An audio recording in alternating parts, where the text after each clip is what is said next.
Assalamualaikum warahmatullahi wabarakatuh.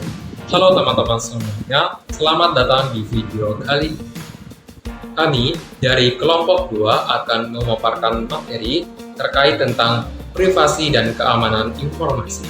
Materi ini sangat penting di era digital saat ini karena menyangkut bagaimana kita menjaga data pribadi dan informasi penting dari berbagai ancaman. Pada pemaparan materi pada kali ini dibawakan oleh 4 anggota kelompok kami dengan pembagian materi diantaranya. Yang pertama ada Aulia Wulandari akan memaparkan materi tentang ancaman keamanan informasi dan teknologi serta solusi keamanan informasi. Kemudian ada pemateri kedua Muhammad Fawis Kasfia akan membahas jenis ancaman privasi informasi dan konsekuensi pelanggaran privasi. Selanjutnya ada pemateri ketiga yaitu Rani Mulyasari B akan memaparkan materi terkait teknologi dan solusi untuk privasi informasi serta praktik informasi yang adil dan kebijakan. Kemudian ada pemateri keempat yaitu saya sendiri Ahmad Mulyasari Soan akan menyampaikan materi terakhir yaitu regulasi pemerintah tentang privasi sekaligus menutup pemaparan video kali ini. Semoga pemaparan ini bermanfaat dan menambah wawasan kita semua. Tanpa berlama-lama, mari kita simak materi. Ancaman keamanan informasi. Keamanan informasi merupakan aspek vital dalam dunia digital yang berfungsi untuk menjaga kerahasiaan, integritas, dan ketersediaan data. Namun, di era modern ini, terdapat berbagai ancaman serius yang dapat mengganggu sistem informasi. Adapun beberapa bentuk ancaman keamanan informasi yang terjadi pada saat ini, antara lain yang pertama itu ada phishing. Phishing ini merupakan serangan menggunakan teknik rekayasa sosial untuk mengelabui korban agar memberikan informasi sensitif, seperti password, data rekening, ataupun informasi pribadi lainnya. Biasanya phishing ini dilakukan lewat email palsu atau situs web tiruan yang terlihat sah. Yang kedua itu ada malware. Malware ini mencakup virus, Trojan horse, ransomware, worm, dan spyware. Malware dapat merusak sistem, mencuri data, dan memantau aktivitas pengguna tanpa izin atau bahkan mengenkripsi file penting lalu meminta tebusan. Dan ketiga itu ada hacking. Hacking ini merupakan akses ilegal ke dalam sistem komputer seseorang atau organisasi. Biasanya hacking dilakukan untuk mencuri informasi, menanamkan malware, atau merusak sistem. Yang ketiga yaitu social engineering. Teknik manipulasi psikologis yang digunakan untuk penyerang agar korban memberikan akses atau informasi pribadi tanpa sadar. Contohnya itu berpura-pura menjadi petugas bank atau teknisi IT. Selanjutnya itu ada insider threat. Ini merupakan ancaman yang berasal dari dalam organisasi itu sendiri, seperti karyawan yang membocorkan data perusahaan secara sengaja karena dendam atau secara tidak sengaja karena kelalaian. Baiklah, untuk materi kedua itu teknologi dan solusi keamanan informasi. Menghadapi berbagai ancaman tersebut, diperlukan penerapan teknologi dan kebijakan yang kuat dalam menjaga keamanan informasi. Adapun solusi dan teknologi yang umum digunakan meliputi firewall, yang dimana sistem penghalang antara jaringan internal dan eksternal, yang digunakan untuk menyaring dan mengontrol lalu lintas jaringan berdasarkan aturan keamanan. Yang kedua itu ada antivirus dan anti-malware. Ini digunakan untuk mendeteksi dan menghapus program berbahaya dari sistem komputer secara otomatis. Selanjutnya itu ada enkripsi data. Teknik mengubah data menjadi bentuk tidak terbaca atau cipher yang hanya bisa diakses oleh pihak yang memiliki kunci dekripsi. Ini penting untuk komunikasi aman, terutama di aplikasi perbankan dan email. Selanjutnya itu ada autentikasi dua faktor atau 2FA. Sistem keamanan yang meminta dua bentuk verifikasi, biasanya gabungan password dan kode OTP dari ponsel atau verifikasi biometrik. Selanjutnya ada manajemen hak akses atau akses kontrol. Ini membatasi akses informasi sensitif yang hanya kepada individu yang berwenang, mencegah kebocoran internal. Yang terakhir itu ada backup data berkala, yaitu dengan cara menyimpan salinan data penting secara teratur untuk mencegah kehilangan akibat kerusakan sistem, serangan ransomware, atau bencana fisik. Saat ini, organisasi juga mulai menerapkan Zero Trust Architecture yang merupakan model keamanan yang tidak mempercayai siapapun secara default, baik dari dalam maupun luar jaringan. Jenis ancaman privasi informasi. Privasi informasi berkaitan erat dengan bagaimana data pribadi seseorang digunakan dan dilindungi. Sayangnya, terdapat berbagai jenis ancaman terhadap privasi di era digital saat ini. Yang pertama itu pencurian identitas. Ketika seseorang menggunakan informasi pribadi seperti nik, nomor rekening, dan nama keluarga tanpa izin untuk membuat akun palsu pinjaman online ataupun penipuan digital.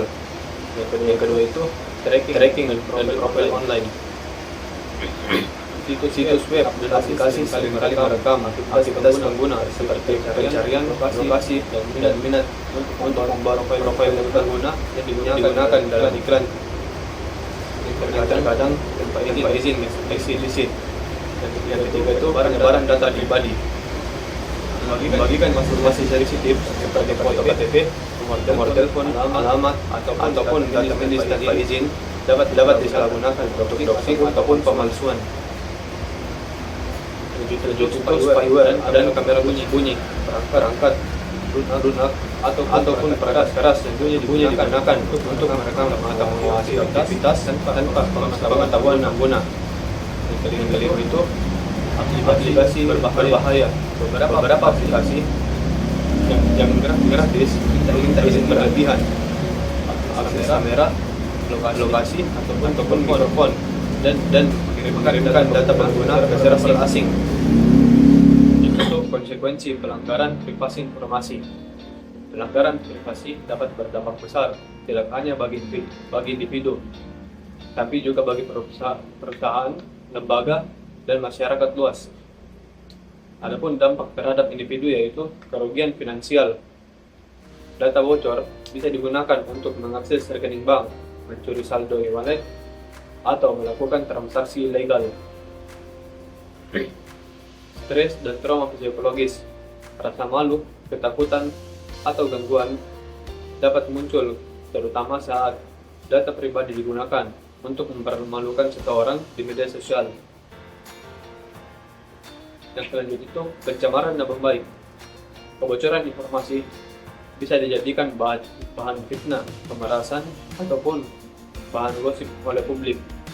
Dampak terhadap organisasi yaitu kehilangan kepercayaan publik, pelanggan enggan menggunakan jasa atau produk jika mereka merasa datanya tidak aman. Sanksi hukum dan denda. Berdasarkan Undang-Undang PDP, pelanggaran data pribadi bisa dikenakan denda administratif, pencabutan izin usaha, hingga tuntutan pidana. Kerugian operasional. Serangan cyber dapat menghentikan operasional bisnis, kehilangan data, ataupun merusak reputasi jangka panjang. Baik, selanjutnya saya akan menjelaskan tentang teknologi dan solusi untuk privasi informasi. Privasi tidak hanya dijaga melalui hukum, tapi juga melalui teknologi dan sistem yang melindungi data pengguna dari pelanggaran. Adapun beberapa solusinya, yang pertama ada VPN, yaitu menginskripsi lalu lintas internet dan menyambungkan alamat IP asli pengguna, meningkatkan privasi saat online.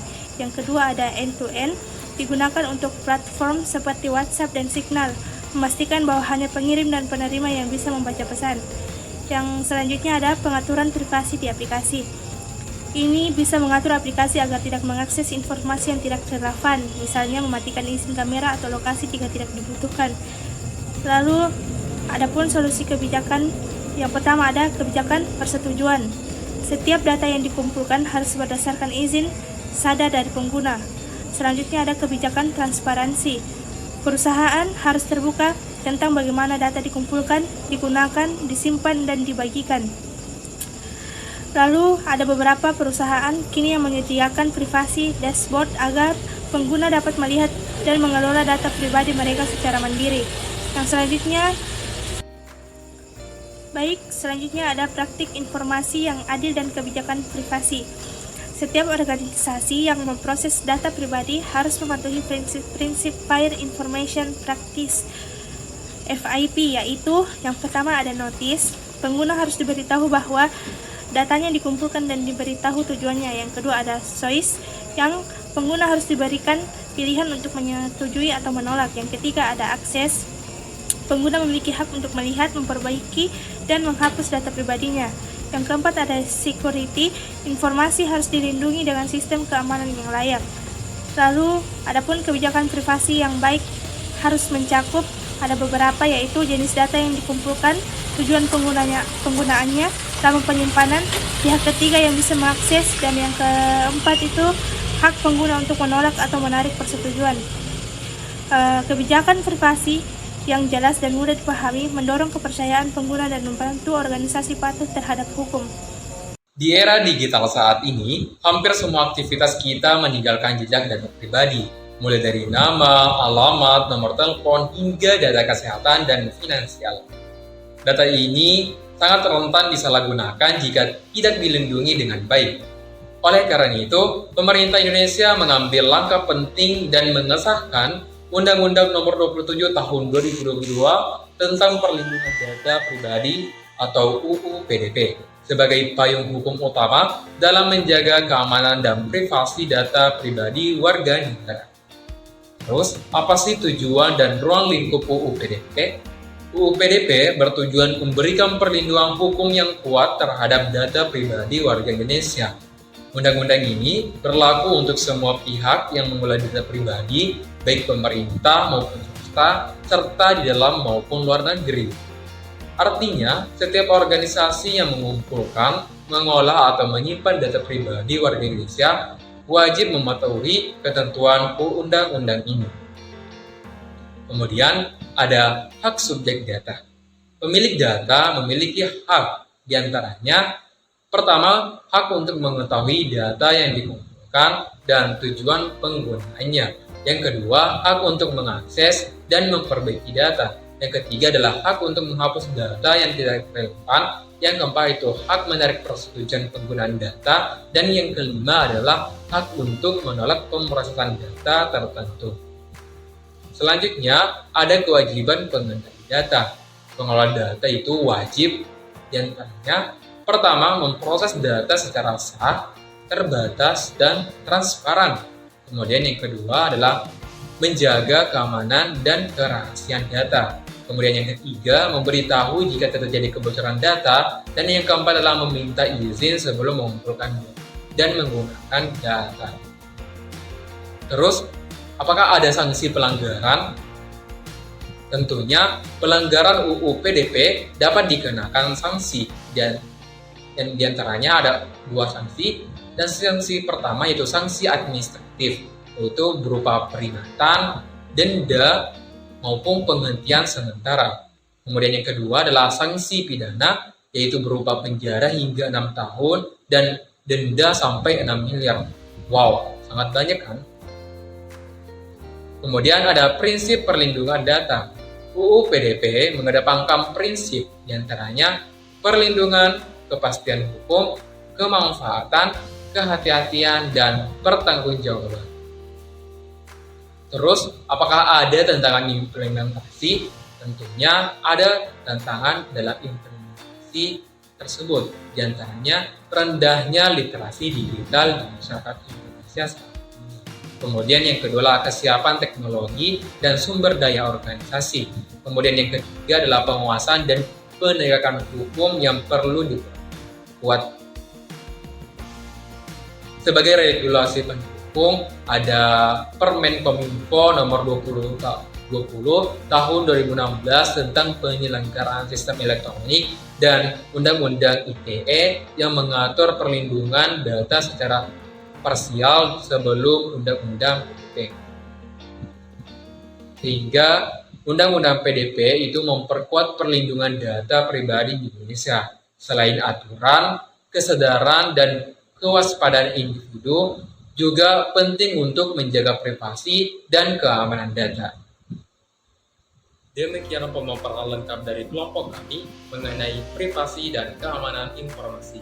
Kami berharap materi ini dapat menambah wawasan dan kesadaran kita semua akan pentingnya menjaga keamanan dan privasi data pribadi. Terima kasih sudah menyimak video ini sampai selesai. Jangan